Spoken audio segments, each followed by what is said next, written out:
Bonjour à tous, bienvenue sur Séoul Connect. Moi c'est Bart et je suis votre hôte pour ce podcast. Séoul Connect, c'est un podcast sur le business et l'entrepreneuriat en Corée.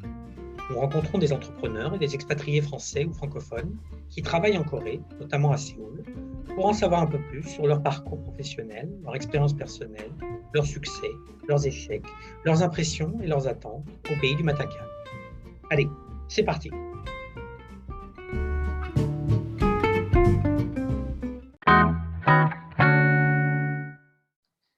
Bonjour Amélie, Bonjour, comment ça va? plutôt bien, aussi bien que ça puisse aller. Super. J'ai découvert ton profil sur le groupe Facebook des francophones en Corée, sur lequel tu es très active. Tu as l'air aussi d'être en Corée depuis très longtemps. Est-ce qu'on peut commencer par justement une rapide présentation? Bien sûr. Alors, je m'appelle Amélie, j'ai 34 ans. Je suis arrivée en Corée à 24 ans, donc le calcul est vite fait, ça fait 10 ans. D'accord. Je suis mariée, mon mari est coréen. J'ai une petite fille de 4 ans et là, j'attends une autre petite fille normalement, hein, si ça ne change pas de sexe entre-temps, mais voilà, il y a le deuxième bébé en route. Ah bah félicitations alors. Merci. C'est prévu pour quand? Normalement début juin, on verra bien si ça attend jusque-là. La première est née un petit peu plus tôt, donc on verra bien. D'accord, félicitations. La première était née en Corée, donc visiblement. Exactement, ouais. Et là, ce sera un bébé, corona aussi finalement, un bébé covid parce qu'elle va elle va naître dans les restrictions elle aussi, hein. Je sais même pas si j'aurai le papa avec moi à ce moment-là. Eh oui, effectivement, oui, d'accord. OK. Bon, bah Oui, écoute, très bonne nouvelle en tout cas. oui. Donc, est-ce que pour commencer, on peut parler un peu de ce que tu fais en Corée? Donc, si je crois savoir, que tu travailles pour KBS et puis donc le groupe Facebook. Oui, tout à fait. Alors, moi, j'ai commencé à travailler à la KBS, c'est KBS World Radio, au service français. Donc c'est une radio internationale, créée par KBS qui a, oh là là, 60, qui est vieille, une soixantaine d'années. Donc, elle a émis sur les ondes, pour la première fois après-guerre, tout de suite après la guerre, de Corée, hein, évidemment. Et donc je suis au service français depuis 2016 et j'ai commencé par présenter une émission d'interview qui s'appelle Séoulscope, où je faisais découvrir des profils, des portraits de personnes francophones, donc pas forcément françaises, pas forcément coréennes, mais qui avaient un rapport avec la Corée. Donc ça pouvait être pendant des festivals, ou tout simplement des artistes, des écrivains, enfin bref, plein de choses comme ça. D'accord, donc J'ai tu animes en français, hein, sur cette radio? exactement, c'est une radio qui a 11 services, donc 11 langues de diffusion. Il y a le français, l'anglais, le coréen évidemment, le japonais, l'allemand, l'espagnol, le chinois, le japonais, je ne sais pas si je l'ai dit, le japonais, le vietnamien aussi et l'indonésien. Et il y a le service français qui D'accord. existe depuis, une soixantaine d'années. Ah, le service français existe depuis une soixantaine d'années aussi? Ouais, ouais, ouais, il y a eu le service d'abord anglais, ensuite il y a eu le service, il me semble, allemand et le service français est arrivé après. D'accord. C'est l'un des Est-ce premiers de la radio. est-ce que tu sais qui est ton audience? Est-ce que ce sont surtout des Français basés ici, des Français basés dans le monde entier, la France en particulier évidemment? Alors, ce sont surtout des auditeurs, d'Afrique du Nord, mais nos auditeurs les plus actifs sont les auditeurs français. C'est eux qui nous écrivent des lettres, qui nous envoient des rapports d'écoute régulièrement. Les, auditeurs africains sont plus dans la passivité. Ils nous écoutent sans forcément, nous écrire ou nous montrer leur présence parce qu'ils n'ont pas forcément les moyens sur internet ou même par courrier de nous montrer leur présence tout simplement. C'est intéressant ça. Pourquoi Afrique du Nord à ton avis? Les radios en fait, on diffuse sur les radios ondes courtes, donc c'est la radio AM et pas FM, ce qui est Ah, beaucoup plus facile d'accès dans ce genre de pays où, déjà l'accès à l'électricité n'est pas partout, à égalité. En France, on a surtout un public, ondes courtes, on va être honnête, d'un âge un petit peu plus avancé. Ce sont des passionnés, des radioamateurs qui font aussi partie de clubs de radio amateurs et qui s'amusent à écouter comme ça, les radios internationales sur les ondes courtes. Ils découvrent, les news de l'étranger en français par des, francophones installés dans ces pays directement, dont la Corée.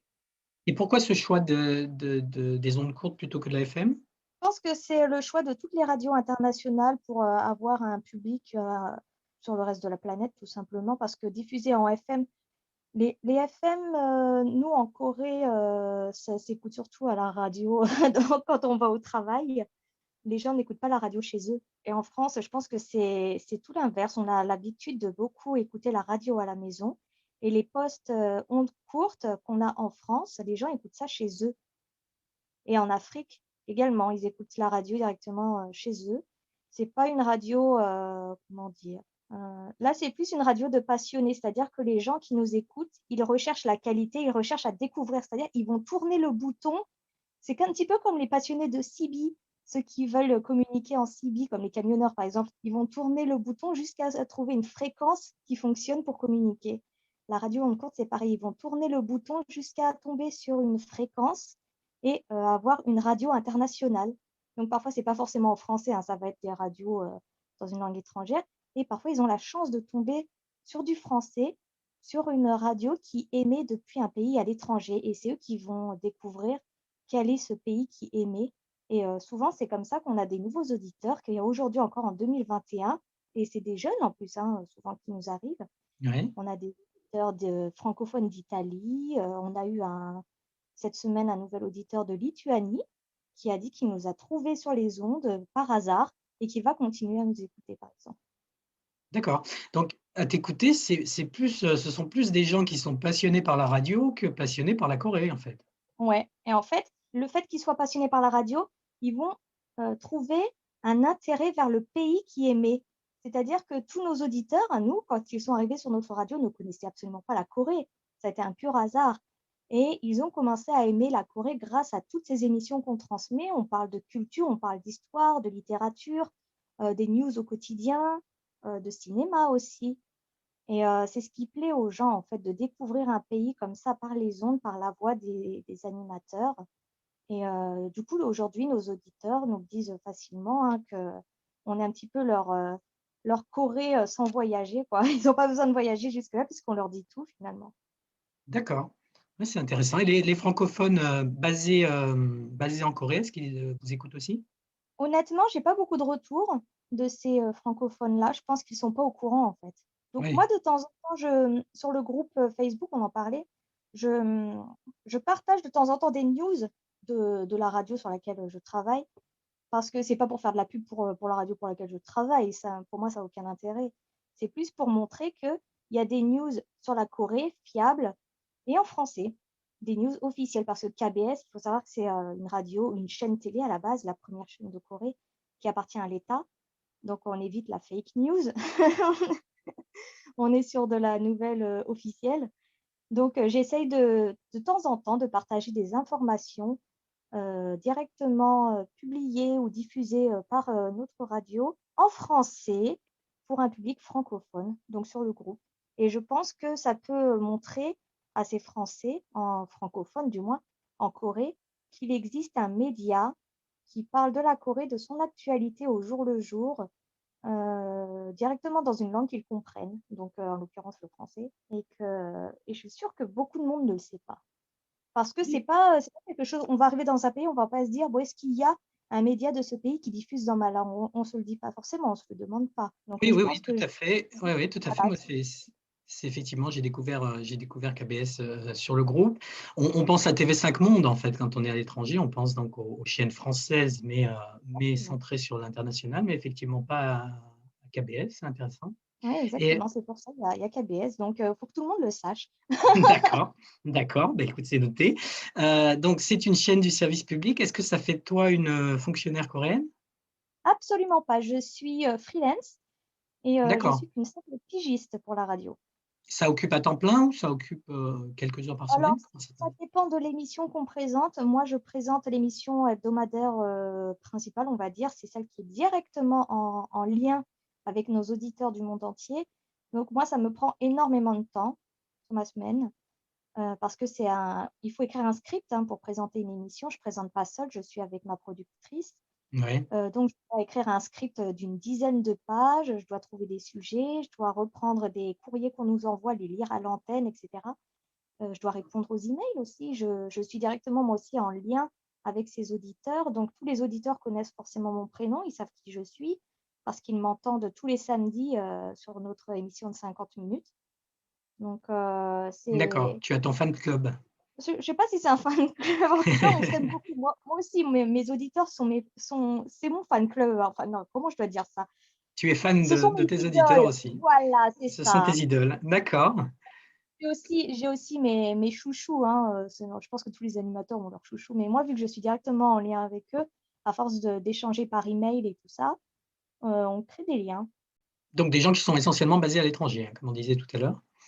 Exactement, oui. D'ac J'en ai pas encore hein, qui m'écrivent. D'accord, et j'ai vu passer un message, donc je sais pas si on peut en parler, mais sinon on coupera ça au montage, c'est pas grave, mais j'ai vu passer un message sur le forum où il me semble que tu parlais de l'absence de contrat et je sais pas si ça concerne cette expérience-là en particulier. Tu disais qu'en tant que freelance, on n'a pas forcément de contrat ici en Corée? Ouais, ouais, on n'a pas de contrat, mais en fait, je pense que la taxation en Corée est un peu différente, hein, parce que, par exemple, moi, avec KBS, je n'ai pas de contrat, mais eux, quand ils me payent, ils déclarent directement aux impôts mes revenus, en fait. Ce qui fait que quand je dois faire ma déclaration d'impôt au mois de mai-juin, j'ai directement tous les chiffres qui apparaissent sur ma session Internet pour les taxes. Donc, ce qui fait que l'État est au courant que je travaille pour KBS. D'accord, mais C'est l'entreprise qui gère tout ça. par exemple ton salaire, tu n'as aucun document qui Non, j'ai récapitule rien. ton salaire? Non, D'accord, rien. J'ai juste mes relevés de compte. Par contre, je peux demander si je veux, hein. Je peux demander à avoir une attestation de mon salaire pour tel mois ou tel mois. Mais en travaillant en Corée, en 10 ans, j'ai fait plusieurs emplois. Enfin, j'ai eu plusieurs postes. On pourra sûrement en reparler. Jamais, pas une seule fois, je n'ai eu une fiche de paye. d'accord, mais ma Jamais. question c'est, est-ce que c'est du laxisme de leur part ou est-ce que c'est légal et que c'est un petit peu la façon dont ça Non, se c'est gère? légal. Mon mari, qui est photographe, qui travaille dans un studio, etc., pareil, il n'a pas de fiche de paye. S'il veut une fiche de paye, il la demande à sa patronne et elle lui imprime, quoi. D'accord, je Je pensais pense que même avant la fiche de paye parce que, par exemple, tu as négocié, j'imagine, ils t'ont fait une proposition, tout ça, ça a été fait par email, ça a tout été était fait par oral. Tout a été oral. oral? D'accord. Ouais. Dans le cas du freelance, hein, pour mon mari, il a un contrat quand même. Il a signé un contrat de travail. Il est employé. Moi, je ne suis pas employée. Oui, les employés ont un contrat de travail, mais sur les freelances, on peut travailler complètement à l'oral et c'est tout à fait légal, tout à fait accepté. Exactement. Et après, il y a les freelances qui ont leur entreprise. Donc, moi, j'ai créé mon entreprise là récemment parce que je fais aussi une activité de traduction qui demande à ce que j'ai mon numéro professionnel. Mais sinon, à part ça, les freelances en Corée ont beaucoup de liberté et on n'est pas imposé, on n'est pratiquement pas imposé. Et on a toute la liberté qu'on veut à partir du moment où on ne gagne pas un certain montant. Donc, il me D'accord, semble, si je ne dis pas de bêtises, que c'est dans les 2 ou 3 millions par mois. À ce niveau-là, on fait pratiquement tout ce qu'on veut. Mais si on gagne beaucoup plus que ça, je pense que l'État pourrait venir nous dire, il faudrait peut-être créer votre entreprise. Mais je ne sais d'accord, pas trop. J'en suis pas d'accord. là. En revanche, tu n'as aucun bénéfice, type, pas de vacances, pas de sécurité sociale et Exactement. cetera, hein? Je ne cotise à rien. Donc, si je veux cotiser, il faut que je vois ça avec des assurances privées. Et mes vacances, bah, vu que je suis freelance, c'est moi qui les gère. Mais avec KBS, en fait, KBS, c'est un peu particulier parce que c'est une mission extra régulière. J'ai une émission hebdomadaire qu'on ne peut pas annuler si je veux partir en vacances, par exemple. Donc, j'ai une D'accord, obligation de rendu de résultats, d'écrire mes scripts et présenter mes émissions, ce qui fait que bah, je n'ai pas de vacances finalement. parce que tu peux Et pas si je veux présenter à pas, distance, hein, forcément, ça se passe toujours voilà, dans les locaux. voilà, et c'est une fois par semaine. Mais il m'arrive quand même de partir en France. Mais même quand je vais en France, je dois écrire mon script. Donc, je dois m'enfermer plusieurs jours par semaine dans une chambre, dans un bureau pour écrire mon script. Et ce sera un collègue à moi qui va me remplacer sur 2 ou 3 émissions. D'accord, ah oui, effectivement Pour la et présentation seulement, mais l'écriture, ça reste ma responsabilité. d'accord, donc justement, vous êtes beaucoup de Français chez KBS? Oui, oui, oui, on est. Alors, l'équipe en elle-même, on est 24, je crois. Et au niveau des Français, je pense qu'on est la moitié. Une douzaine de Français donc. Ouais, on est la moitié. Et je suis la seule fille française. C'est que Ah, des garçons. Ah, ils sont partout, d'accord, ces garçons, hein. et surtout il y a pas d'obligation de parité alors visiblement? Ah non, aucune. Mais c'est marrant hein, parce que quand même, les deux directrices du service sont des femmes. Il y a quand même beaucoup plus de femmes dans tout le service. Mais D'accord, mais dans les les 50% présentateurs sont français, des hommes. sont des hommes. Sont des D'accord. hommes. Voilà, je suis la seule fille. Com- comment est-ce qu'on trouve un travail comme ça? Comment est-ce qu'on entre chez KBS? Bah, moi, je veux dire que j'ai eu un peu de chance, hein. J'ai été interviewée en 2016. J'ai été interviewée en février 2016, donc il y a 5 ans maintenant, Mhm. parce que je tenais un blog et une chaîne YouTube de ma vie en Corée, mes démarches administratives et tout ça, que je ne tiens plus aujourd'hui, hein, j'ai arrêté. Mais D'accord. du coup, j'avais eu cette interview et puis c'était en février. Et après la diffusion, j'ai l'une des deux productrices qui m'a recontactée en disant que j'avais une voix radiophonique et qu'ils aimeraient bien travailler avec moi. Donc, si ça m'intéressait, de les recontacter. Donc, j'ai dit, bah oui, pourquoi pas. C'est là qu'on m'a dit, bah, dès qu'une place se libère, on vous recontacte. Ah bon, bah ok. Et juin suivant, on m'a recontacté en disant, c'est bon, une place est là. Et c'est là que j'ai commencé à travailler. D'accord, donc c'est ton travail online, en fait, tes vidéos, ton blog qui t'ont fait repérer, en fait. Voilà, j'ai été repérée comme ça. Ouais, très bien, intéressant. Donc, à côté de ça, tu t'occupes aussi du groupe Facebook, hein, les francophones en Corée, qui atteint bientôt les 19 000 membres, c'est Oui, ça? on y est bientôt là, hein. Eh ben, félicitations pour ça aussi, parce que ça en fait le plus grand groupe Facebook francophone, c'est ça? Ouais, c'est ça, je pense qu'on peut le dire, hein. C'est le plus gros groupe dédié aux francophones en Corée. Donc, mais il est vieux, hein. Il est comme moi, il a une dizaine d'années. Il a une dizaine d'années. Ce qui est impressionnant, c'est que la Corée reste quand même un petit pays d'expatriés, hein. J'ai vu les chiffres récemment, il y a à peu près 3000 Français inscrits au consulat. Oui, chaque Euh, année, on reste toujours dans les 3000 hein, en général. ouais. Donc, ça veut dire beaucoup de ces membres ne sont pas en Corée, n'y vivent pas, n'y ont peut-être même jamais vécu. Exactement. Il y en a beaucoup aussi qui ont vécu, mais qui sont rentrés en France ou sont partis dans un autre pays, mais qui restent. Et d'ailleurs, moi, je suis pour ces présences de personnes qui ont vécu ici, puisque ça enrichit finalement les expériences qui peuvent être partagées. Parce que moi, par exemple, mon expérience d'il y a 10 ans avec celle de maintenant est complètement différente. La Corée a beaucoup changé depuis. Les Coréens ont changé aussi leur comportement envers les étrangers. Donc, c'est plein d'expériences différentes comme ça qui peuvent être partagées, qu'on ait vécu en Corée, qu'on vive maintenant en Corée ou qu'on ait l'intention d'aller vivre en Corée. J'ai vraiment l'ambition de garder ce groupe plutôt ouvert, mais sans exagération. C'est pour ça qu'il y a des questions à l'entrée que j'ai ajoutées il y a peut-être 2 ou 3 ans maintenant, qui n'existaient pas avant. C'est pour ça qu'en fait, je pense que ce groupe a grossi aussi vite. C'est qu'avant, c'était une entrée libre. Maintenant, c'est plutôt une entrée sélective que je fais moi. Du coup, c'est complètement subjectif, mais je vérifie les informations des membres qui veulent entrer parce qu'on a eu des cas de harcèlement sur le groupe et j'ai pas envie que ça se reproduise. Donc, Oui, tout à fait. je fais attention. Oui, c'est la modération, hein, de toute façon, c'est capital, hein, sur Internet en général et sur les groupes en particulier, puisqu'on donne la parole à tout le monde. Il y a effectivement un premier filtre qui se fait au niveau des membres. Ensuite, il faut modérer les messages. Mais justement, ça fait avec 19 000 euh, potentiels intervenants potentiels, ça doit faire énormément de modération. Est-ce que tu as compté un petit peu ce que ça représente comme travail par semaine ou par mois? Bah, en fait, non, j'ai pas compté, mais j'ai toujours été très présente sur ce groupe depuis mon arrivée en Corée. C'est-à-dire que je suis arrivée en mars 2011 et j'ai atterri sur ce groupe en juin, je crois, mai ou juin 2011, donc tout de suite après mon arrivée. Et j'ai tout de suite été très active parce que j'ai toujours aimé partager des informations. C'est pour ça que j'avais créé mon blog sur mes démarches administratives avant de partir en Corée. Parce que pour moi, le partage, c'est hyper important. Il faut que les informations que j'ai pu trouver moi, je les partage ensuite. Donc, d'être sur ce groupe, c'était super important pour moi. Et Oui, c'est parce que un groupe que pardon, tu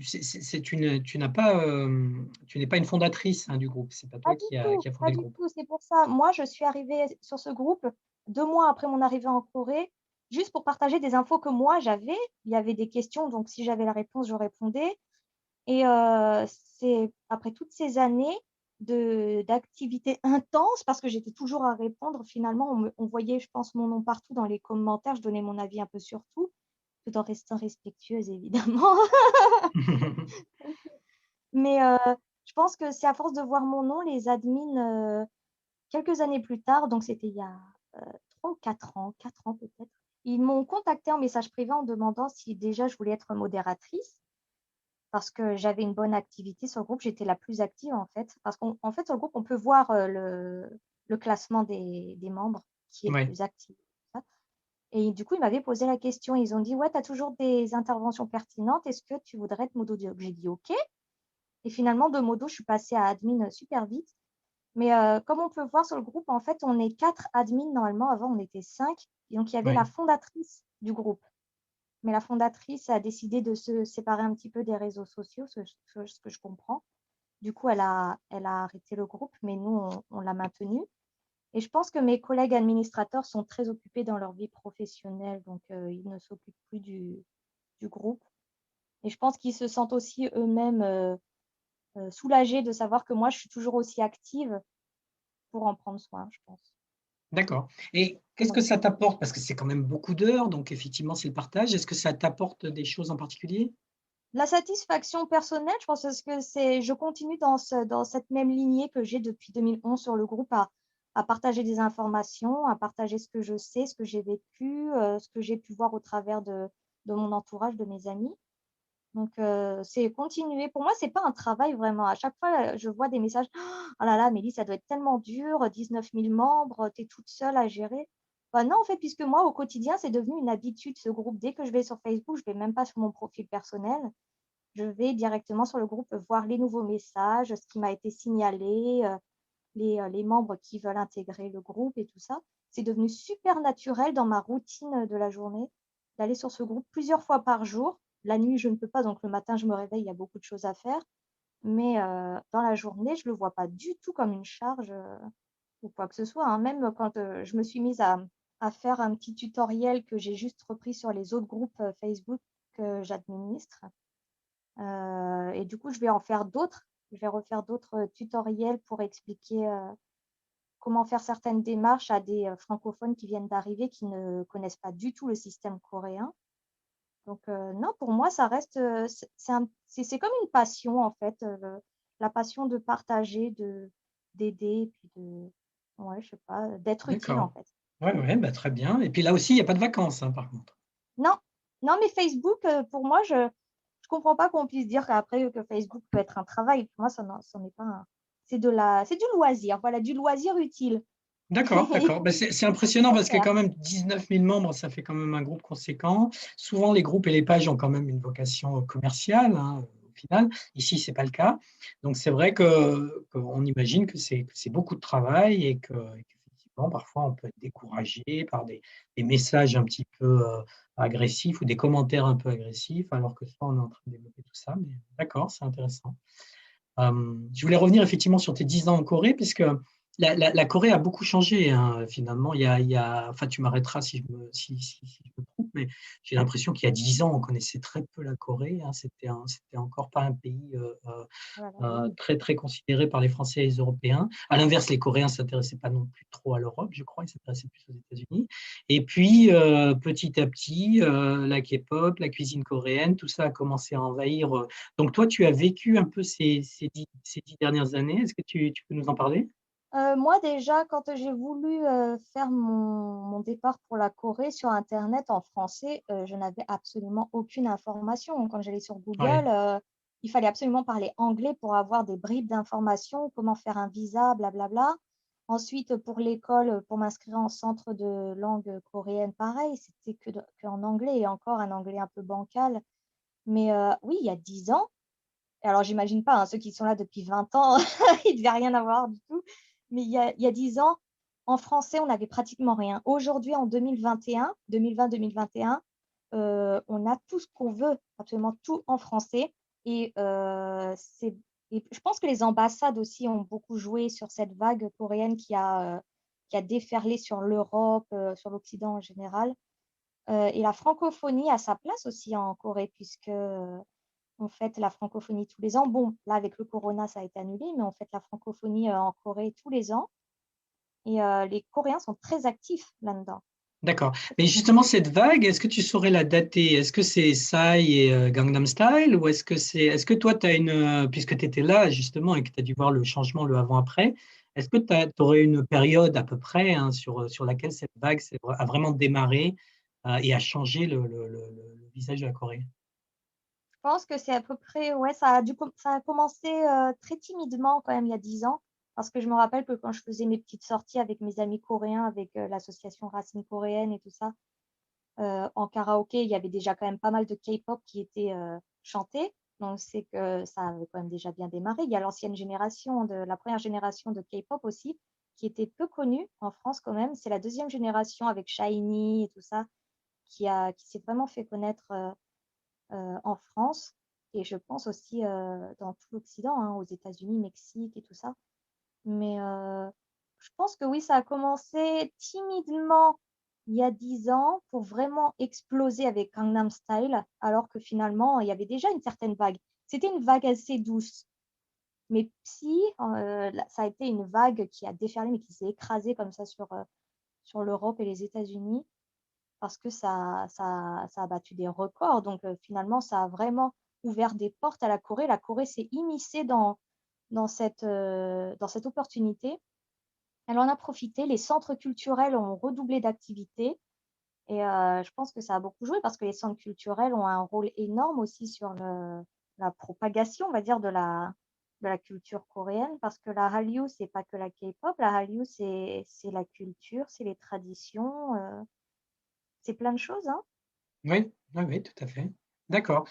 Donc voilà, effectivement, ça a démarré un peu là-dessus, ça a été un peu l'étincelle, et ensuite tout le monde s'est un petit peu. Ouais, c'est ça, c'est pour ça qu'il y a eu une vague touristique très centrée sur la K-pop, alors que moi, je ne suis pas de cette vague touristique-là, je suis plus dans la vague littéraire ou à cause du coréen.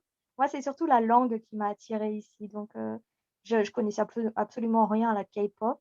Aujourd'hui, c'est pareil, je suis comme une mamie, je ne connais rien. Je connais des noms de groupes, mais après, c'est tout ce que je sais. Il y a vraiment une génération touristique très K-pop, mais heureusement, c'est une génération évolutive, puisqu'on remarque aujourd'hui qu'il y a des gens qui le disent clairement. Moi, je suis arrivée ici grâce à la K-pop, mais après, j'ai découvert la culture, la littérature, les traditions, c'était merveilleux. Voilà, les gens ne s'arrêtent pas qu'à la K-pop. La K-pop, Oui, c'est le départ, et après, en fait, c'est le tronc, et ensuite, il y a toutes ces branches de découverte. Et c'est comme ça qu'après, toute une passion sur la Corée évolue. d'accord. Ouais, c'est une porte d'entrée sur la Corée. Ensuite, les gens découvrent d'autres choses et certains restent sur la Voilà, K-pop, voilà. d'autres la lâchent. D'accord, très bien. Ça commence toujours par quelque chose, après tout. Moi, ça a été une Oui, chanson et eux, ça a été carrément un style musical. Donc voilà, après, la finalité reste la même. On aime la Corée. voilà. D'accord.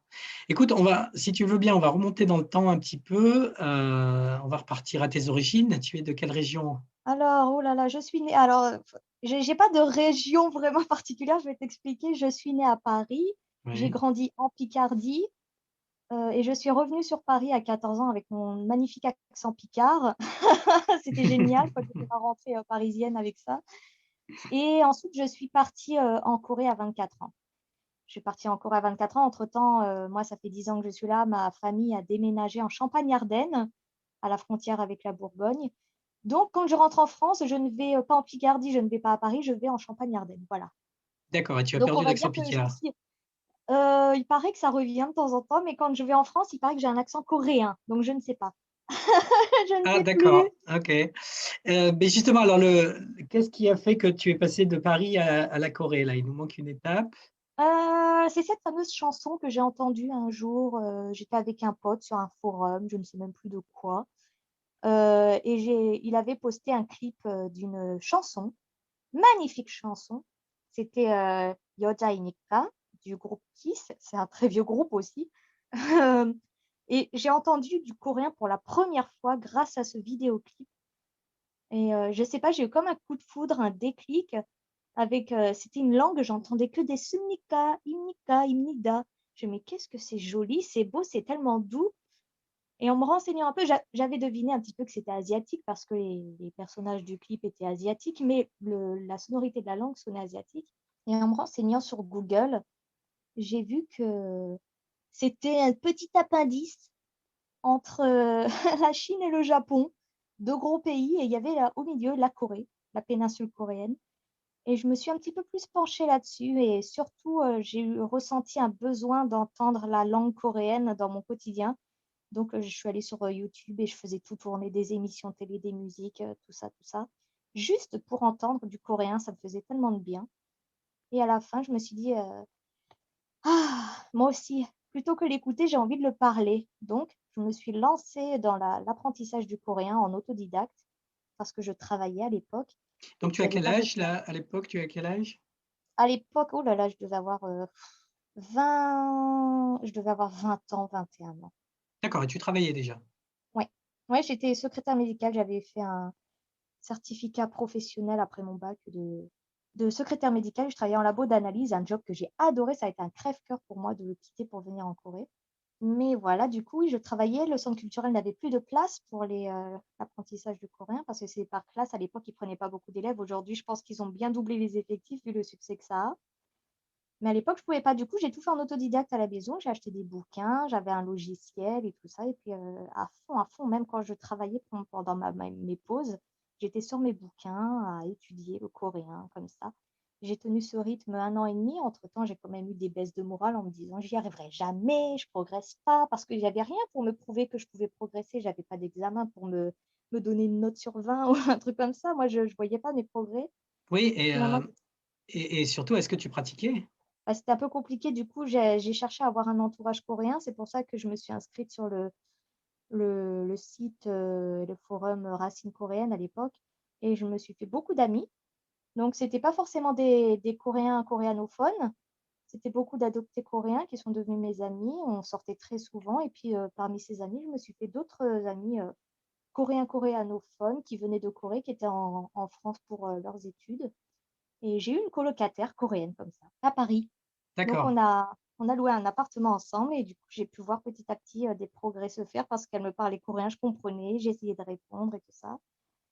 Et c'est comme ça que voilà, j'ai un petit peu progressé dans mon coréen et j'ai décidé d'améliorer mon coréen pour de bon en venant en Corée directement sur place en centre de langue. C'est pour ça que je me suis inscrite pour 6 mois à Sookmyong Women's University, qui est dans le centre de Séoul, pour améliorer mon coréen pendant six Alors, mois.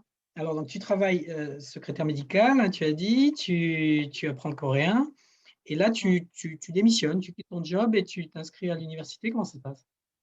Ouais, c'est ça, j'ai démissionné parce que mon patron n'allait pas me dire, allez, ok, un congé de 6 mois, et tu reviens Oui. quand c'est fini, sachant que moi-même, je ne savais pas quand est-ce que j'allais revenir.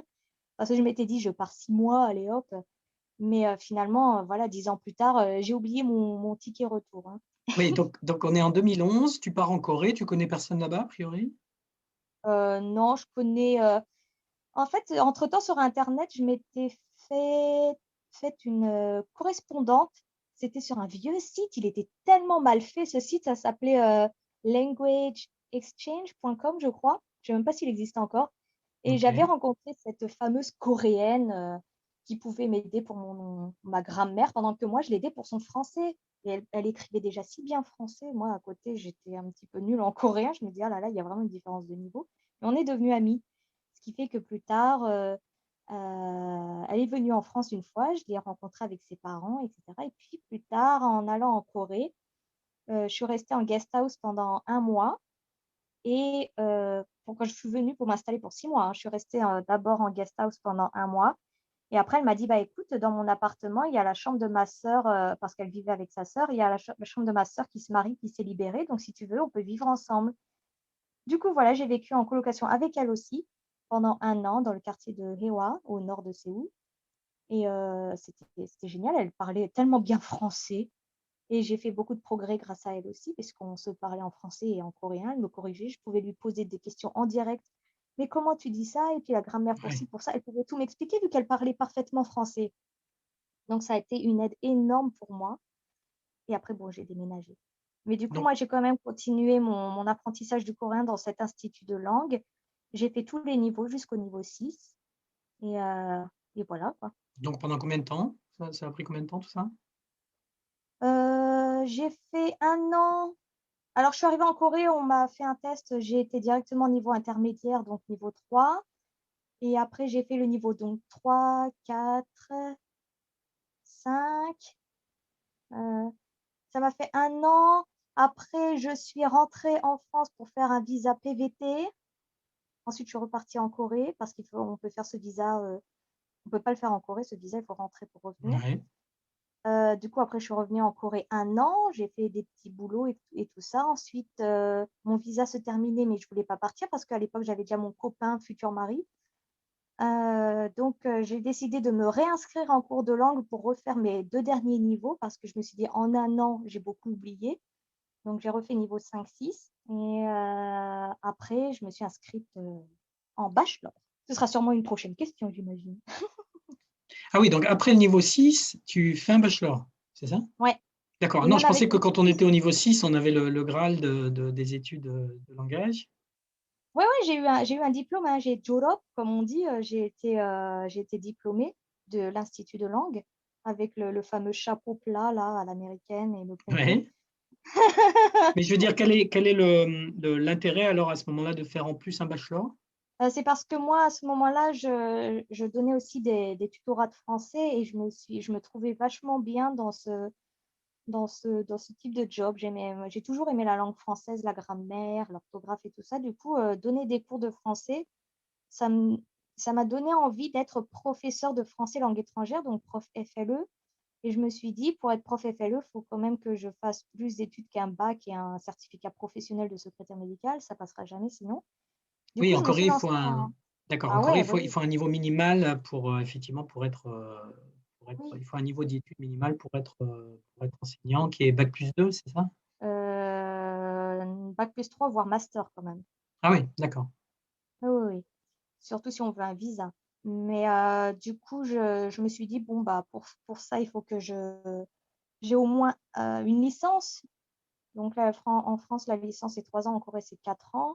Je me suis dit, bon, j'ai un peu réfléchi quand même. C'est un petit peu chiant. Moi, j'en ai marre. À mon âge, étudier, blabla. J'ai juste envie de travailler, gagner ma vie et tout. Mais j'avais pas trop le choix. Donc, je me suis inscrite dans la même université que l'Institut de langue, à Soukmyang Women's University.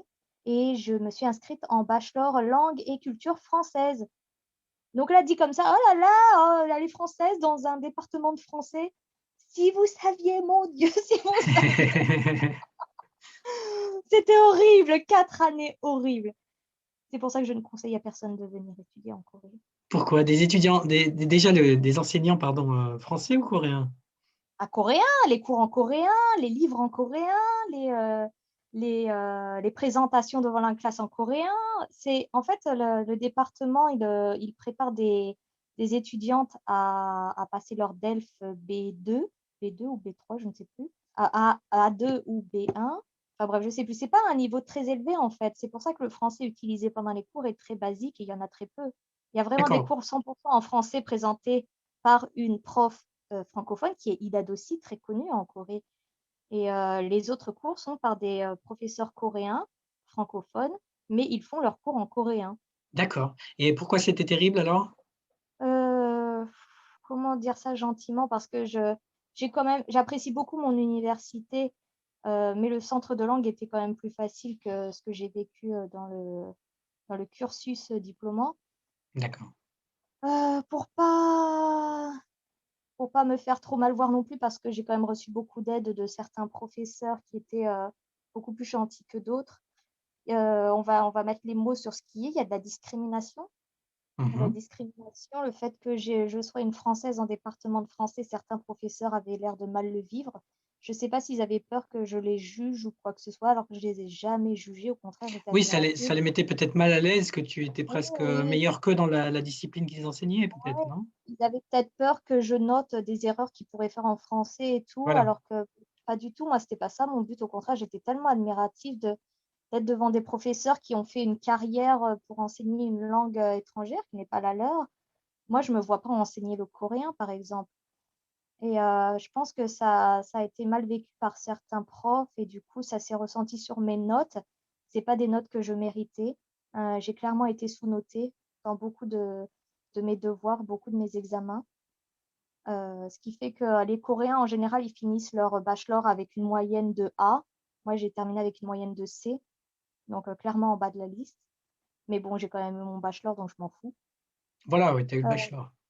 oui, je l'ai eu. En Corée, c'est difficile de ne pas l'avoir, hein. Il faudrait avoir F à toutes ces matières pour ne pas l'avoir. Mais D'accord. ici, si tu as ton bachelor avec un C, c'est nul, quoi. C'est clairement Oui, pas acceptable. oui, Et ben, moi, d'accord. c'est ce que j'ai eu, voilà. Euh, Parce que j'ai quand même fait des comparaisons, hein, surtout sur ce prof-là qui avait l'air de ne pas m'apprécier du tout. Il y avait un travail de traduction et tout ça, et il y a même eu 2 traductions. J'ai toujours fait mes devoirs par moi-même. J'ai jamais demandé la moindre aide à mes amis coréens ni à mon mari. J'ai fait mes devoirs avec mes capacités parce que je voulais avoir les notes que je méritais et j'ai jamais eu les notes que je méritais. Finalement, j'étais encore moins bien notée. Et j'ai fait un test. Je me suis dit, allez, je tente le tout pour le tout. J'ai fait ce devoir de traduction. J'ai traduit par moi-même et j'ai demandé à une amie coréenne de me le traduire, de me le corriger. Donc, elle me l'a corrigé, elle était parfaitement francophone, elle aussi. J'ai rendu ce devoir, c'était noté sur 20, il m'a mis 10 sur 20. Ah oui, Alors que c'était une traduction parfaite, quoi, finalement faite par une traductrice. Enfin, c'était ma traduction corrigée par une traductrice. Il y a eu une deuxième traduction encore. Je l'ai faite faire carrément par quelqu'un d'autre. Et pareil, 10 sur 20. Du coup, je me suis dit, la première fois, c'était peut-être vraiment pas de chance. Je vais essayer une deuxième fois, pareil. On m'a mis 10 sur 20, alors que c'était de la traduction parfaite. Et c'est là que je me suis dit, c'est pas possible, quoi. d'accord. Je suis clairement saquée, quoi. Donc, c'est pas la qualité de l'enseignement qui était en cause, c'était les relations que tu pouvais avoir avec Exactement. certains enseignants. Oui, la qualité est bonne, hein. Moi, je trouve quand même que l'université Soumyong a de très bons professeurs, il y a de très bons programmes, c'est très varié, très intéressant. Mais il y a cette relation que j'ai eue, et puis la notation aussi à la coréenne, je trouve que c'est franchement injuste pour les étudiants. C'est la notation relative ou je ne sais plus quoi. En gros, il y a un certain pourcentage de A à donner, un certain pourcentage de B, de C, etc. 2 élèves qui ont exactement le même niveau, qui ont rendu 2 excellents devoirs, mais il reste qu'un seul A à donner. Il n'y en aura qu'une des deux qui aura son A et l'autre, elle aura B, alors qu'elle aura fait tout aussi bien. Et ça, c'est Ok. très injuste et ça m'a porté préjudice à moi aussi pour une matière en particulier. Bref, ça a été plein de moments où je pensais me relever. Et finalement, paf, on me redonne un coup pour que je tombe. Et ça a été comme ça pendant 4 ans, quoi. 4 ans, 4 ans, ouais, d'accord. Et tu travaillais à côté ou comment ça se passait? bien sûr. J'avais KBS, j'avais mes cours de français. Ah oui, là, tu as Et déjà KBS, hein, tu as déjà commencé chez en KBS à 2016, l'époque. ouais. En fait, j'ai commencé les cours à l'université en 2013. En 2013, 14, 15. En 2016, j'ai pris 1 an d'absence parce que j'étais enceinte de ma première fille. Mhm. Et j'ai été diplômée en 2018. Mais du coup, en 2016, j'ai commencé à travailler à KBS. Et du coup, j'ai fait les études plus KBS, le travail. Et même après, quand j'ai repris les cours, toujours KBS en même temps que les études. Et à côté, j'avais aussi des cours de français que je donnais. D'accord. Donc, tu termines les études en quelle année? 2018. 2018, d'accord. Et depuis, donc, ça a été KBS principalement, c'est ça? Ouais, et puis je suis aussi relectrice de l'un des sites du gouvernement depuis 8 ans maintenant, qui s'appelle korea.net. C'est un site pareil qui parle des news du gouvernement, de la société, de la culture, machin, tout ça. Mais l'article de base est en coréen et il y a différentes langues sur ce site, dont l'indonésien, l'espagnol, l'anglais, tout ça, et le français. Et moi, je suis sur la partie française depuis Tu 8 ans. traduis ou tu relis les Non, je traductions? relis seulement. Il y a une traductrice coréenne qui est diplômée en traduction et interprétation de la langue française. Et moi, je vais relire ces traductions qui D'accord. sont mises en ligne sur ce site. Et donc, le groupe Facebook, KBS, de la traduction, un peu d'enseignement de français aussi, tu en fais toujours? J'ai arrêté en 2000, je pense que j'ai arrêté en 2016 quand je suis tombée enceinte parce que c'était devenu compliqué de me déplacer et tout ça. J'ai arrêté l'enseignement du français, enfin les tutorats de français en 2016, je crois. D'accord. Toi, tu n'as jamais été employé finalement ni en France ni en Corée, hein, c'est ça? Ah si, en France, Ah si, en pardon, France, oui. En Oui, France avec oui. la secrétaire médicale, mais pas en Corée. Jamais été employé Non, en fait, j'ai salarié. toujours fait du freelance, voilà. Si, j'ai eu des petits jobs. J'ai eu des jobs, mais même pour ces jobs, hein, je me rappelle même pas avoir signé un contrat, hein. J'ai été 3 mois dans la team marketing d'un hôpital où on préparait des publicités auprès des étrangers pour comment on appelle ça? L'opération bypass là pour maigrir, pour les personnes obèses qui voudraient maigrir avec l'opération de l'estomac, etc. Dans cet Oui, hôpital, je suis restée 3 mois. En fait, j'aurais dû travailler plus longtemps, mais en Corée, c'est radical, hein. La team a démissionné en même temps, tous en même temps, donc il n'y avait plus de team à la fin, donc il n'y avait plus de travail pour moi. Donc j'ai dû démissionner aussi, hein, vu qu'il n'y avait plus personne. et pourquoi ils ont Euh, démissionné? et ils n'étaient pas contents des conditions de travail. Donc ils se sont tous mis d'accord, ils ont dit ce jour-là, on démissionne. Ok. Ils ont été 10, je crois, 9 ou 10.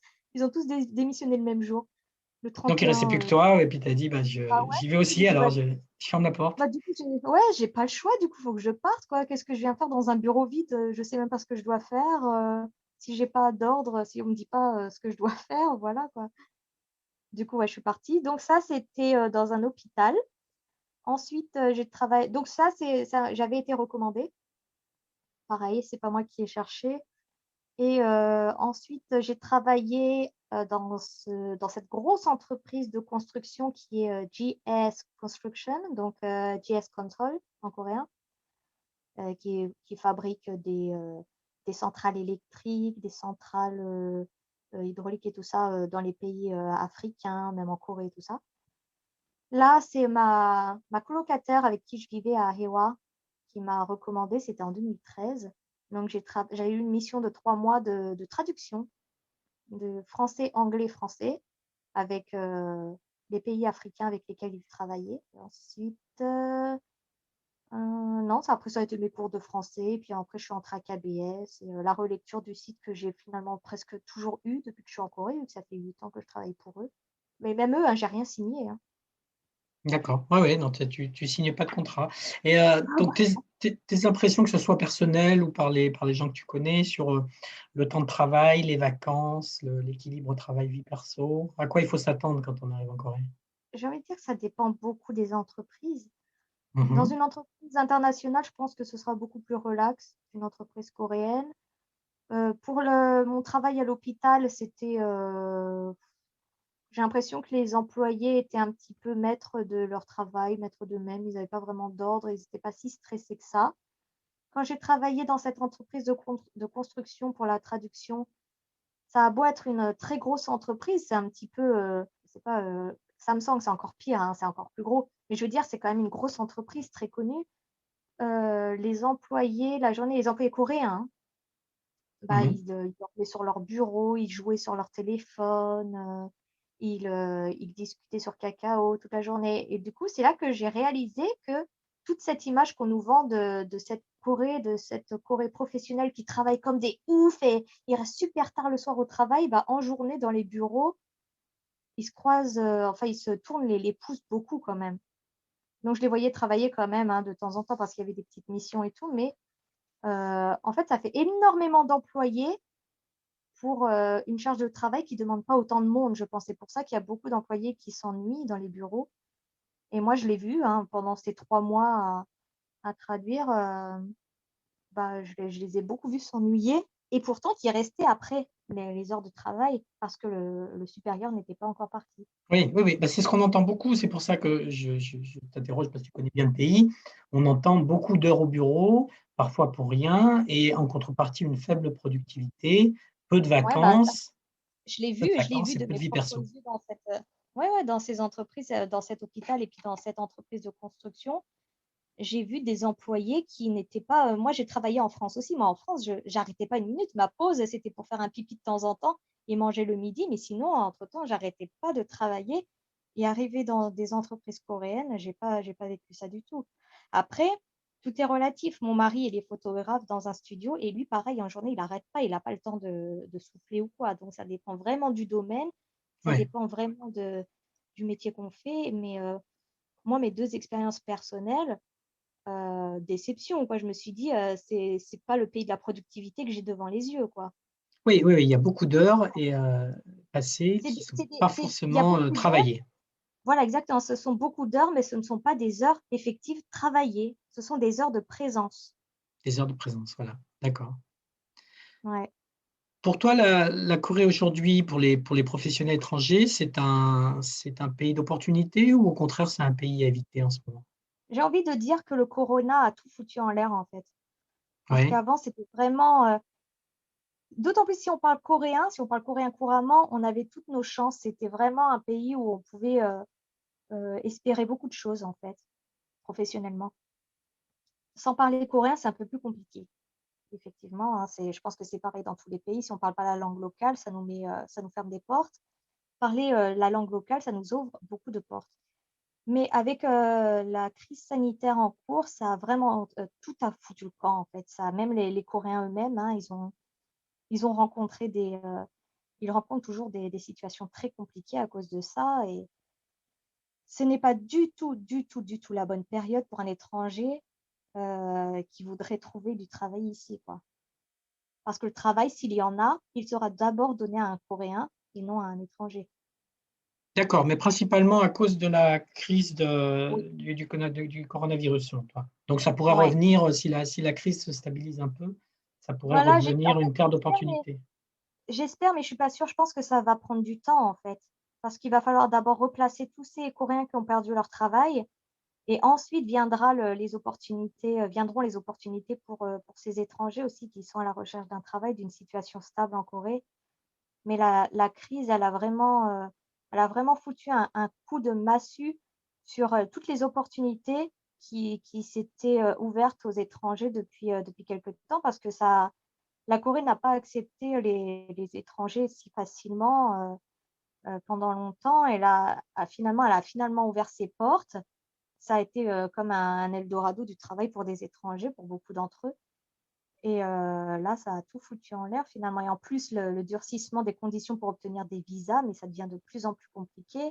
Les personnes qui ont déjà leur visa, qui doivent juste le renouveler chaque année, même le renouvellement devient, maintenant, incertain.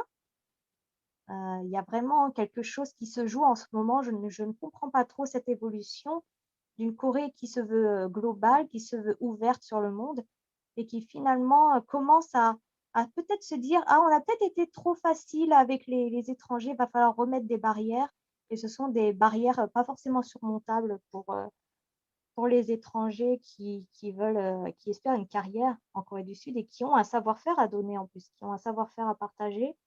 Mais la Corée, n'a plus vraiment envie de donner cette opportunité. J'ai l'impression, surtout depuis, 1 an ou 2 là, où les conditions d'obtention d'un visa, mais ça devient, compliqué au possible, quoi.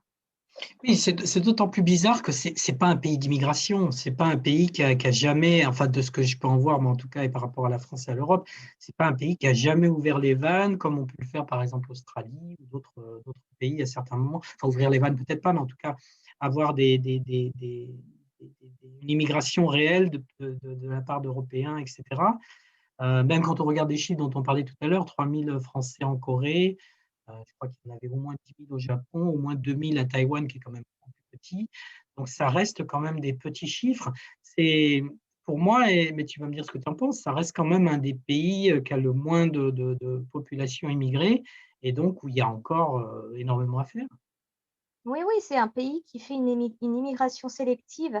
Elle veut une immigration d'élite et je pense qu'elle s'en est jamais cachée. Mais, il faut savoir que la Corée a tout à gagner à accepter des travailleurs étrangers qui ne sont pas forcément «une élite» entre guillemets. Parce que pour, la Corée, c'est quoi l'élite? Ça va être les gros investisseurs. C'est surtout ça que la Corée vise. Elle Ouais. veut des étrangers, très, très investisseurs qui apportent de gros portefeuilles. Mais, il faut savoir que sa main-d'œuvre, elle est étrangère à la Corée. Et pourtant cette main-d'œuvre est pas mieux traitée. On le voit dans les news en ce moment, il y en a beaucoup qui meurent, en hiver parce qu'ils sont logés dans des serres, dans des champs. C'est inadmissible, ça va contre les droits de l'homme, c'est vraiment un manque de respect pour l'être humain. La Corée, elle ne veut prendre que ce qui peut l'arranger et donc elle veut cette immigration d'élite, donc ces gros investisseurs qui ont beaucoup d'argent et elle veut ces petites mains qui coûtent rien et qui ne demandent pas grand-chose finalement. Entre les 2, il y a quoi? Bah, il y a nous, finalement. Il y a nous entre les deux avec un savoir-faire venu d'ailleurs, d'autres contrées. Mais c'est un savoir-faire aussi qui peut être acquis par des Coréens eux-mêmes. Donc, ils sont assez réticents. Et comme ils le disent, quand il s'agit d'un visa travail, si on n'a pas un savoir-faire qu'un Coréen ne peut pas faire, on n'est pas utile. Il faut que moi, si je veux un visa travail, je vais dans une entreprise, j'arrive, l'entreprise va dire « Ah, on vous veut, vous !» Et on ne veut pas quelqu'un d'autre. On va aller au bureau de l'immigration. Le bureau de l'immigration va dire « Mais est-ce qu'un Coréen peut faire ça ?» Si un Coréen peut le faire, pourquoi on donnerait ce visa à un étranger? Autant embaucher un Coréen. Ils sont quand même très… ils sont dans la protection, ils sont très dans le protectionnisme, comment on dit ça? Enfin bref, ils vont d'abord penser à leur peuple. Et moi, c'est normal. Je vais pas les juger. On ne va pas forcer un pays à accepter des étrangers. C'est n'importe quoi. Mais c'est pas parce qu'un étranger va prendre un travail que ça va prendre le travail de 10 Coréens à côté. Ça reste un seul étranger. Mais ça va être encore un étranger qui reste en Corée dans une situation précaire, puisqu'un visa, il y a une date de fin. On peut voir son visa révoqué à n'importe quel moment. Donc, c'est pas une situation stable, c'est dangereux. On reste dans le stress permanent à partir du moment où on arrive à la date fatidique du renouvellement. La Corée, elle est encore plus en train de durcir ses conditions d'obtention qui étaient déjà pas faciles avant. Mais alors là, ça devient encore plus compliqué. Et même moi, j'ai un visa mariage, par exemple, un visa époux de Coréens. C'est extrêmement facile à renouveler. J'ai juste à montrer un papier. Enfin, je vais parler au passé parce que justement, ça a changé. J'avais juste à prouver avec un papier comme une sorte de livret de famille, donc le certificat de registre familial, pour montrer qu'on Oui, était toujours mariés. Maintenant, ils nous demandent quoi? Ils nous demandent un relevé d'impôt pour prouver nos revenus et tout. Je ne comprends pas l'utilité de cette demande, puisque ils ont de toute façon accès à… En Corée, tout est centralisé. Tout est centralisé. À partir du moment où ils ont notre numéro d'identité, ils peuvent tout voir sur nous. Et en fait, là, ils nous demandent de rajouter des papiers. Et je ne crois même pas que ce soit un papier disqualifiant pour le renouvellement. Mais enfin bref, il faut prouver maintenant nos revenus. Alors, est-ce qu'ils sont en train de nous classer en étranger utile ou en étranger inutile? Est-ce que cette personne est utile à l'économie du pays? Est-ce qu'elle produit de l'argent? Est-ce qu'elle n'en produit pas? Je ne sais pas.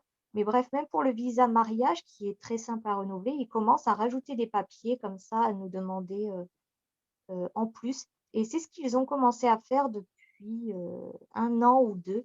Pour les personnes qui ont un visa F2, qui est un visa à points, il y a des personnes qui ne vont pas avoir leur visa renouvelé parce qu'ils ont changé les règles. Alors d'accord. que jusqu'à maintenant, avec le nombre de points qu'ils avaient, c'était un renouvellement classique.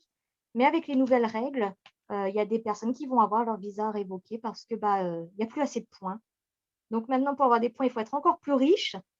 Il faut gagner 2 fois le revenu moyen annuel net d'un Coréen, ce qui est rare pour un étranger. Un étranger, il n'est pas forcément dans le haut de l'échelle au niveau du salaire. Mais ouais, il y a ça. Au niveau des diplômes aussi, il faut que ce soit encore plus poussé, etc. Donc, ils sont vraiment encore plus en train de marteler cette envie d'immigration d'élite. Et pas, en fait, voilà, il n'y a pas d'entre-deux. Ils veulent soit l'élite, soit la petite main. Mais entre les deux, on essaie de compliquer les choses pour donner le moins de visas possible. D'accord. Donc c'est dur de venir, mais c'est aussi dur d'y rester, Ouais. surtout si on est C'est sur des peut-être même, visas de c'est peut-être travail. même encore plus dur d'y rester, en fait. Y venir, c'est relativement facile. Il suffit d'avoir un motif. En Corée, on peut rester hors Corona. On peut rester en tant que Français 90 jours sur le territoire sans visa. Et après, on peut faire sur place un visa pour étudier la langue coréenne, par exemple, ou même étudier à l'université. Mais quand on veut renouveler son visa, là, ça se complique. Oui, quand je dis venir, c'est venir professionnellement, venir pour travailler. Ça peut être difficile et ensuite il faut ensuite renouveler son visa. D'accord, Mm. très bien. Toi qui es maman, l'éducation, la santé, les enfants, comment ça se passe en Corée? Comment ça se passe en Corée? Ça se passe bien. Moi, je trouve que le système au niveau des enfants, on ne va pas parler de l'éducation, ça c'est complètement autre chose. Mais ce que fait l'État pour les parents qui veulent avoir des enfants est plutôt pas mal. C'est-à-dire qu'on est dans un pays en plein déclin. Il n'y a plus de naissances. On est à 0,83 enfants par femme, je crois, aux dernières nouvelles, ce qui est le taux le plus bas de l'OCDE. C'est effrayant. Il y a plus de décès que de naissances là, depuis cette année ou depuis le trimestre dernier, je ne sais plus. Mais la Corée est face à une situation catastrophique de baisse de la population. C'est extrêmement rare. Et elle essaye de tout faire pour donner au peuple l'envie de faire des enfants. Bon, en même temps, les faire travailler comme ça, leur donner peu de congés, c'est un peu compliqué. En plus Oui, d'avoir un système éducatif extrêmement cher, c'est pas ce qui donne le plus envie de faire des bébés. c'est clair. Eux, le gouvernement mise tout sur l'argent, sur les finances. Donc, ce qui se passe, c'est que en Corée, quand on tombe enceinte, je suis tombée de ma première fille enceinte en 2016. Le pays offre, l'État offre à la femme enceinte une carte créditée à l'époque, en 2015, 2016, j'ai eu 500 000 won, donc ça doit être 350 € à peu près, D'accord. pour prendre en charge les frais médicaux de suivi de grossesse. Moi, ça m'a suffi pour toute ma grossesse. Donc, c'était plutôt bien, hein. Ça a été de l'argent que je n'ai pas eu à dépenser vraiment de ma poche. Et là, pour ma deuxième grossesse, ils ont augmenté à 600 000. Donc, on est sur du 500 € environ. Et en 2022, l'année prochaine, ils vont passer cet argent à 1 million de won pour D'accord, un donc ils enfant. essayent ouais, d'incentiver les gens par l'argent pour avoir des En enfants. leur disant, écoutez, votre grossesse ne va rien vous coûter, l'État prend en charge, il n'y a pas de souci. C'est vrai que ça a pris en charge ma première grossesse. Là, sur ma deuxième grossesse, j'ai utilisé que la moitié de l'argent et je suis pratiquement à 7 mois de grossesse. Donc, autant dire que ça va aussi payer une partie de mon accouchement. Donc, c'est super. Mais je veux Oui, dire, parce quand que l'enfant est là, j'allais dire, il y a l'accouchement quand même encore derrière, qui peut être oui, une grosse voilà, dépense. mais quand l'enfant, après, il est là, il n'est pas gratuit. Il y a des choses à acheter encore. Ah, Mais bah, après, c'est c'est là de que la ça commence même, j'ai envie de dire, oui. Après, on ne va pas se plaindre. On a décidé d'avoir un enfant, c'est qu'on Ah oui, s'estime apte financièrement à avoir cet enfant. Donc, l'argent qui nous vient du gouvernement, c'est un cadeau qu'on accepte les bras ouverts. Mais je veux dire, quand on a un enfant, ce n'est pas juste une grossesse et après, pouf, il n'y a plus rien. Après, il faut éduquer cet enfant. Mais là, la Corée, elle mise tout sur la petite enfance et pas après. Et c'est ça le problème, selon moi. C'est-à-dire oui, que pour la ça se petite gâte. enfance, tout est Ça pris se- en charge. Oui, oui. D'accord. Ma fille va à la crèche tous les jours, elle fait la journée à la crèche, c'est entièrement pris en charge par l'État. Je ne paye rien. Alors, on a le choix. Soit on décide de garder l'enfant à la maison et on touche, je crois, 120 000 won ou 200 000 won, ce qui fait à peu près 150 € d'allocation familiale par mois. Soit on décide de l'envoyer à la crèche, auquel cas on ne reçoit pas les allocations familiales, mais l'État prend en charge la crèche. Sachant que la crèche est beaucoup plus chère que l'allocation qu'on reçoit, hein. Moi, la crèche de ma fille, on est à autour de 400 000 won. Les lycées aussi avant étaient payants. Pour aller au lycée, il fallait payer avant. Mais depuis quelques années, le lycée est maintenant gratuit, D'accord. OK. alors qu'il n'était pas avant. Il n'était pas avant, ouais. OK. Non. Si je reviens sur l'expérience professionnelle, je crois que tu m'as dit que tu allais quitter KBS. Oui, je vais quitter fin avril là. D'accord. Enfin, je peux te poser la question. Qu'est-ce qui te motive à quitter? Quels sont tes projets? Je quitte parce que comme je le disais tout à l'heure, c'est un travail, même si c'est freelance, même si c'est pigiste, c'est qu'une émission par semaine, c'est très, très prenant pour quelqu'un qui a une famille, en fait. Oui. Et vu que je n'avais pas la possibilité, entre guillemets, de prendre des vacances, ça a foutu un gros coup sur ma famille quand même, de ne pas pouvoir passer ce temps ensemble. Et même quand je vais en France, je dois m'enfermer pour écrire mes scripts et c'est ma mère ou mon mari qui doivent garder ma fille, s'amuser avec elle pendant que moi, je suis en train de travailler. J'aimerais bien profiter quand je vais voir ma famille, mais je ne pouvais pas. Donc, j'ai décidé d'arrêter, surtout avec ce deuxième bébé qui arrive, j'aurai encore moins de temps. Donc, je préfère préserver ma santé mentale et physique et ma famille, même si ça me plaisait beaucoup, hein, mais il faut faire des Oui, choix. Et mais ça prend trop de je temps pense, et tu préfères trouver des oui, activités qui seront moins chronophages. voilà.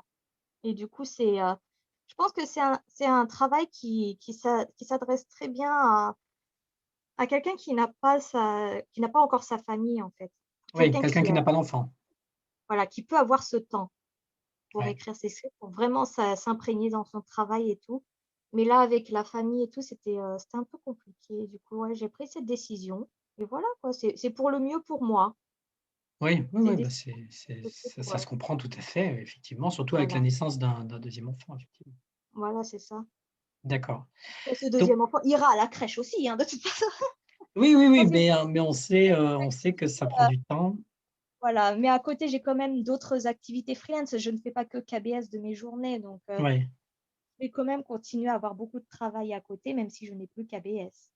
oui, Pour moi, oui, oui, d'accord. tout ce que je fais en freelance, c'est quasiment du temps plein, hein, donc la crèche prise en charge par l'État m'est indispensable. Merci État coréen pour ça, c'est un très beau cadeau que tu nous fais.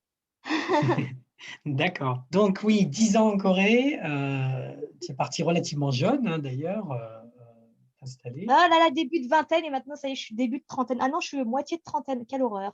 Donc une grosse partie de ta vie finalement en Corée. Alors, justement, ma prochaine question, qu'est-ce qui te fait rester ici? Mais qu'est-ce qui pourrait bien me faire rester dans ce pays? Oui, Bah, plein de choses. Déjà ma famille, on est installés ici, qu'est-ce qui pourrait me faire rester aussi? Je sais pas, la Corée, c'est le pays du pali-pali, tout va vite, tout est efficace, tout est, je sais pas, moi, c'est la rapidité, tout est simple ici. À partir du moment où on parle coréen, tout est simple, tout est facilité. Si on parle pas coréen, par contre, c'est complètement l'inverse, hein. On se sent désespéré, on se sent perdu, pas écouté, on n'y arrive pas. Mais à partir du moment où on parle coréen, la vie est tellement plus simple, tout est facile, tout est facilité, tout est, centralisé aussi. Donc il y a pas à courir partout finalement. On va à un endroit et puis, on peut tout faire. On peut aussi tout faire depuis son téléphone, ce qui est très pratique, les smartphones avec internet et tout. La Corée mise tout sur les applications, tout sur les trucs en ligne. C'est absolument génial. Donc moi, j'adore la Corée pour ça et puis, ouais, qu'est-ce qu'il y a d'autre aussi? Le donc loyer pas cher. la vie est simple, le loyer est pas cher. La vie est chère, non, en général, Moi, je trouve qu'au niveau de la nourriture, c'est de plus en plus cher. Moi, je vois la ouais, différence quand, je suis arrivée il y a 10 ans. J'allais faire mes courses, au supermarché. Je ressortais avec mon caddie: «Oh là là, c'est tellement pas cher par rapport à la France!» Quand je rentrais en vacances en France, j'allais au Auchan ou à Leclerc et je voyais les prix. «Oh là là, qu'est-ce que c'est cher!» 10 ans plus tard, c'est complètement l'inverse. Quand je vais en Corée avec mon caddie, je pleure, avec la note finale et quand je vais en France et que je vois les prix, je fais: «Oh là là, mais c'est tellement pas cher! Oh, regarde le prix de la viande et les légumes!» alors qu'ici, ça coûte un bras. En 10 ans, les prix ont augmenté, mais incroyablement fort et vite. et pourquoi à ton avis? Ah, alors là, j'aimerais bien le savoir parce que, oui, le salaire horaire, augmente tous les ans, mais je veux dire, c'est pas pour ça que le salaire est énormément plus élevé qu'à l'époque. Ouais, je sais pas trop. En tout cas, oui, le pour se nourrir, ça coûte vraiment de plus en plus cher, hein. Oui, oui, Plus pour cher. moi qui ai plus d'éléments de comparaison puisque je suis venu plus tard, ça me paraît relativement cher effectivement, Ouais, ouais, et ouais. je m'y attendais Même, pas. même l'essence, hein. On voit le prix de l'essence aussi qui a augmenté, il y a vraiment, un coût de la vie qui a augmenté que j'ai vraiment remarqué en 10 ans parce que j'ai un point de comparaison. Moi, je comparais toujours avec la France et Oui, je toi pense pas qu'en France les tu as prix, vu toute voilà, l'évolution, ouais. moi je pense pas qu'en France les prix aient baissé, hein, on serait au courant. Donc c'est Ouais, vraiment que les prix en Corée ont augmenté et puis, c'est pas prêt de s'arrêter, hein. c'est clair. Donc un pays rapide où tout va vite, notamment l'administration, les livraisons aussi par internet et Ouais, cetera? ouais, tout à proximité, tout est simple. D'accord. À l'inverse, quel est le truc qui te pousserait à partir? Le truc que tu détestes? L'éducation de mes enfants. Eh oui. Avec mon mari, on veut absolument pas mettre, nos enfants dans le système scolaire coréen. Parce que mon mari, qui est coréen, lui, ne veut absolument pas, faire vivre à ses enfants ce qu'il a vécu. Donc pour moi non plus, hein, j'ai pas eu que des bons retours et puis avec tous les élèves que j'ai eus à qui j'enseignais le français, je les ai vus dans un état, mon Dieu. Donc je me dis: «On va leur éviter ça, donc il faut que ce soit en école internationale». Mais ça coûte un bras, c'est hyper cher. Oui. Donc si le budget suit, on peut rester. Sinon, il va falloir qu'on rentre en France et qu'on les mette dans l'école publique, française qui est prise en charge, quoi. C'est à partir de Parce quand, à ton avis, que ça va devenir problématique? quand ma fille devra commencer la CP. Ah, si tôt que ça, dès le CP. Ouais, parce que pour aller par exemple, à l'école française, il faut quand même que l'enfant parle français couramment. Faut que l'enfant puisse écrire après le français, répondre en français. Moi, ma fille, pour l'instant, elle est dans un environnement coréen. Donc, elle comprend le français, mais elle va pas le parler ni l'écrire, encore moins. Donc, il faut que l'enfant soit préparé à suivre ses cours en français, etc. Donc, pour la maternelle, vu que c'est pris en charge, je reste pour l'instant dans la maternelle coréenne. Et puis, ça pose pas de problème, hein, il n'y a pas de stress ou quoi pour l'enfant. Mais à partir de l'école primaire, avec mon mari, on prévoit de la mettre à l'école française, si on n'est pas encore rentré en France à ce moment-là. D'accord. Donc effectivement, il faut avoir le budget, qui correspond. Ouais. Surtout que nous, en plus, on aura 2 enfants, donc il faudra scolariser les 2 à un moment donné, donc 2 fois plus cher. Oui, oui, il y a pas de il y a pas de réduction. Hem, on en arrive à la question à 1 000 €. Qu'est-ce que tu as appris en Corée et que tu aurais aimé qu'on te dise avant? Ah, alors à Sur vivre la trop Corée, longtemps évidemment. part à vivre trop longtemps quelque part, on oublie un peu ce qu'on espérait ou alors ce qu'on imaginait, hein. Moi, je me souviens pas, il y a 10 ans, c'est loin, mais difficile de dire ce que j'aurais aimé qu'on me dise. Par contre, je sais que si je j'arrive pas à penser à ce qu'on aurait pu me dire, ça veut sûrement non, c'est même sûr, dire que j'ai réussi mon intégration, je pense et oui, puisque j'ai établi ma vie ici, donc pour moi, mon standard finalement, c'est ce que je vis maintenant. Donc je me rappelle pas vraiment ce qu'était mon standard avant.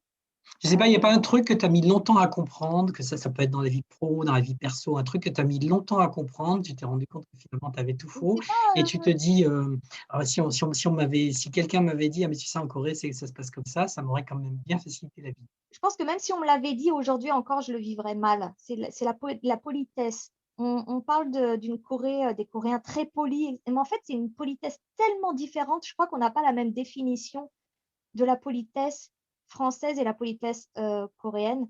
En France, on va tenir la porte, on va dire bonjour si on croise quelqu'un dans le couloir de son immeuble. Si on monte dans l'ascenseur, on dit bonjour. Quand on descend, on dit au revoir. Quand on arrive dans une salle d'attente, on salue les gens. Quand on la quitte aussi. Et en Corée, c'est pas ça du tout.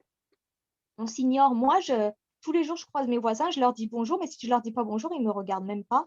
Et quand moi, mes voisins, je leur dis bonjour, et ils me répondent juste par ouais, ouais, comme ça, ils ne me disent pas bonjour. Oui, 10 ans plus tard, je le vis encore mal. Je vis mal cette politesse tellement différente. J'en ai marre de me prendre des portes dans la figure aussi. Les gens ne tiennent pas la porte. Ça bouscule et ça ne s'excuse pas. Enfin bref, c'est une politesse tellement différente. Et 10 ans plus tard, je ne m'y fais toujours pas. Et je Et pense là que je vivrai mais je pense que en fait, pour moi, j'ai été élevée alors les Français sont élevés comme ça, on va dire merci, on va dire excusez-nous, même si c'est pas forcément de notre faute, on a le réflexe de dire: «Ah excusez-moi», enfin bref. Ici, c'est pas du tout le cas et je pense que, c'est dans mon sang parce que j'ai été éduquée comme ça, c'est pour moi, c'est une normalité d'avoir cette politesse-là qui n'existe pas en Corée et je suis pas sûre qu'un jour je m'y ferai, mais j'apprends quand même à ma fille à se comporter avec la «politesse française» entre guillemets, tout en gardant une politesse, coréenne normale ici, basique, parce qu'elle est coréenne aussi, donc faut qu'elle apprenne des 2. Donc elle sera 2 fois plus polie, c'est pratique et mon mari a aussi vécu du coup, a compris cette différence également et il se comporte plus maintenant comme un Français qu'un Coréen en public. Il va aller, s'excuser, il va dire merci à tout bout de champ dès qu'on met un banchan, donc un plat d'accompagnement sur la table. Normalement, les Coréens vont dire merci une fois et une fois que les serveuses continuent de mettre des trucs sur la table, ils ne parlent plus. Alors qu'en France, un Français, dès qu'on pose quelque chose sur la table, on va dire merci, merci, merci à chaque plat posé sur la table parce que c'est normal pour nous. On a été éduqués comme ça. Enfin, je sais pas, enfin, moi, du moins, j'ai été éduquée comme ça. Mais je vois que mes amis aussi, c'est pareil. Dès qu'on reçoit quelque chose sur la table, une carafe d'eau ou quoi, on va dire merci. On va leur dire merci de nous l'avoir apporté. Alors que les Coréens, c'est comme un dû. On leur met la carafe d'eau, bah voilà, c'est fin de l'histoire, il n'y a pas de remerciement et c'est quelque chose dont j'ai du mal à me faire, mais mon mari, du coup, a pris ce pli, ce qui fait que maintenant, il va dire «감사합니다» 36 fois au restaurant. Je pense que ça met un petit peu mal à l'aise les serveurs et les serveuses, du coup. Et pareil, maintenant, il tient les portes, plein de choses comme ça, quoi. Et il m'a souvent dit il avait pas réalisé avant de me connaître que c'était comme ça, puisque lui, de toute façon, on lui a jamais dit qu'il fallait tenir la porte, on lui a jamais dit qu'il fallait remercier souvent ou des trucs comme ça, saluer les gens dans le couloir. Il savait pas finalement parce qu'il l'a jamais appris. Et c'est en étant à vivre avec moi, il m'a dit, mais finalement, en fait, c'est logique. C'est logique. Et même lui, il se sent bien à saluer, à remercier, tout ça, ça lui fait du bien aussi de son côté.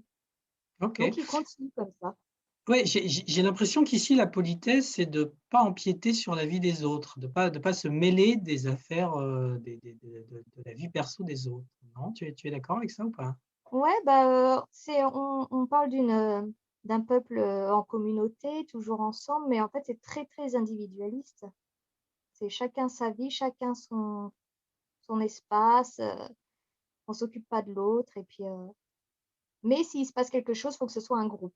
Il faut que ce soit tous ensemble et pas individuellement. Il faut pas être, dans la rébellion tout seul. Il faut que ce soit en groupe, mais sinon tout ce qui est, espace personnel et cetera, je trouve que c'est pour eux, ouais, c'est super important. C'est ma vie et c'est pas la tienne. On n'invite pas les gens à la maison non plus, c'est notre espace. Ouais, voilà, ce côté un peu, «Laissez-moi faire ce que je fais, je vous laisse faire ce que vous faites et puis on Ouais, vivra bien ensemble». C'est pas lié forcément comme chez nous à des petites attentions réciproques, c'est plus lié à une séparation de la vie privée de chacun. ouais, c'est ça, ouais. D'accord, À partir du moment où je suis pas à la maison, je suis un individu et c'est tout. ouais. OK. Bah, écoute, merci Amélie pour ce retour d'expérience. C'était très intéressant, très varié, très, Mmh. beaucoup d'informations, beaucoup d'impressions personnelles.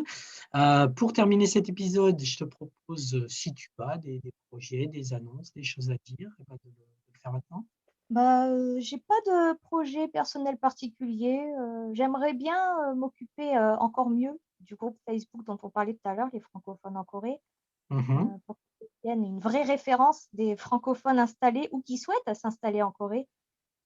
J'aimerais vraiment assurer la véracité, on va dire, et l'effectivité des informations partagées. C'est pour ça que je ne partage rien de personnel sur le groupe. Je ne partage que des liens, «officiels» entre guillemets, pour aider au partage de l'information. J'aime à dire aussi que c'est une véritable encyclopédie. C'est vraiment un mot que j'aime beaucoup et je trouve qu'il s'adapte vraiment à ce groupe, parce que ce sont les membres qui rendent ce groupe, une encyclopédie finalement. Ça regorge d'informations, c'est plein d'expériences différentes, donc j'ai envie que ça continue un peu dans ce sens-là quand même. Mais je tiens à dire que le groupe, il y a forcément des moments où les membres sont pas contents parce qu'il y a toujours des trolls, des personnes, un peu aigries qui vont, laisser un Ouais. message un petit peu vexant. Mais malheureusement, on peut rien faire parce que moi je pourrais les virer ces personnes, mais il y en aura toujours. Donc c'est pas des c'est pas des trolls qui sont trolls, H24, c'est vraiment des personnes qui sont comme ça quand, elles voient des questions récurrentes dont elles ne veulent plus répondre ou auxquelles elles ne veulent plus répondre et qui les énervent. Mais, je veux dire, c'est ce qui fait aussi c'est comme la place publique, hein. Un groupe, sur Facebook, c'est comme une place publique. On rencontre toutes sortes de gens. Il y a des gens qui s'entendent bien avec tout le monde, il y en a d'autres qui sont un peu plus agressifs, il y en a d'autres qui sont un peu dans le silence, qu'on ne voit jamais et il y a ceux qui sont toujours là pour aider et qui se fichent de répondre 36 fois la même chose. D'ailleurs, je les admire. Ils ont beaucoup de patience à répéter 36 fois la même, information à 36 personnes différentes. Mais oui, on n'a pas le choix, faut vivre tous ensemble, hein. Après, c'est le devoir de chacun quand même de se comporter comme il faut et surtout en accord avec les règles du groupe et le maître mot, pour moi, ça reste l'entraide, mais aussi le respect de l'autre et c'est ce qui devrait être, le plus important. Tout le monde a sa place sur le groupe, les gens qui ont un projet de venir en Corée, ils auront toutes les informations qu'il faut sur le groupe. Il suffit de faire une petite recherche et s'il y a pas la réponse, bah, ils posent la question et on lui répondra mais je pense que tout le monde a sa place sur le groupe et c'est pas pour autant que ça doit en faire un groupe qui part dans tous les sens. Je pense que les gens peuvent se mesurer eux-mêmes. Ils peuvent, heu, ils peuvent contrôler leurs réactions, mais certains n'ont pas forcément envie de contrôler leurs réactions et ils sont un petit peu, ils sont un petit peu à chaud, ils ont le sang chaud et ils répondent un petit peu trop vite. Oui, oui, Mais oui. on leur en veut pas. Non, et puis je pense que honnêtement, tu fais un très bon travail de modération, hein, pour fréquenter d'autres groupes Facebook. Je trouve que celui-là est très bien modéré, d'autant plus considérant que tu es quasiment la seule modératrice sur un groupe de 19 000 personnes. Je pense qu'il y a un excellent travail. Comme tu dis, il y a énormément d'informations. Bah, moi, j'ai dans l'idée que être administrateur, c'est pas être un dictateur, en fait. Moi, je suis Ouais, pour la liberté d'expression. ouais, Je suis très tolérante. Je suis aussi très diplomate. J'essaie toujours d'être, même si je dois dire, annoncer quelque chose qui fera pas plaisir, j'ai envie d'être quand même gentille dans mes mots parce que foncièrement, je suis quelqu'un de gentil. J'ai pas envie d'énerver encore plus les gens. Au contraire, j'ai envie de calmer les choses. Administrer un groupe, c'est pas tout ou rien, en fait. Il faut trouver un juste milieu. Et moi, je pense l'avoir trouvé. Après, il faut que ça continue dans ce sens-là. Et je ne peux pas continuer dans ce sens-là si les membres ne m'aident pas aussi à côté. Donc, comment ils m'aident? Ils m'aident en signalant, ils m'aident en répondant eux-mêmes à des questions peut-être parfois récurrentes, mais avec gentillesse. Ou alors juste en guidant les questions récurrentes en disant bah, peut-être que si tu avais cherché avec la barre recherche, tu aurais eu ta réponse. Ou il y a des personnes qui vont directement chercher la réponse pour la donner. Enfin, c'est un travail collectif. Moi, je suis là parce que j'essaie de tenir les rênes, mais le carrosse, il est mené par tous les membres finalement. d'accord. Comment est-ce qu'on peut te joindre via Facebook? Oui, oui, via Facebook, par message privé, il n'y a pas de problème, je suis là. D'accord. Merci encore une fois, Amélie. Il n'y a pas de problème, merci, hein. Et puis, ben, à très bientôt alors. À bientôt, et puis bonne continuation.